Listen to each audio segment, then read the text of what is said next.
Getting injured at work can be tough, but returning to work doesn't have to be. That's where physical and occupational therapy come in. Physical therapy helps injured employees regain strength, improve mobility, and recover faster safely and with confidence.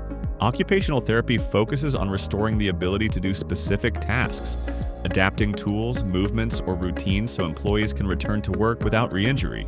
Both therapies teach proper mechanics to reduce strain, helping workers move smarter and stay healthier in the long run. Clear milestones and personalized care plans keep recovery on track and aligned with each employee's role and responsibilities. Therapists work closely with occupational health teams to build return-to-work plans that are safe, realistic, and compliant. Therapy isn't only reactive. Many programs offer injury prevention services targeting risk before they lead to pain or downtime. By tailoring workstations and equipment to the individual, therapists help businesses create safer, more supportive environments. The goal is always the same: a confident, healthy return to work and a lower risk of future injury. Physical and occupational therapy help turn recovery into resilience, supporting long-term health, productivity, and well-being. Learn more about recovery and prevention at medcor.com.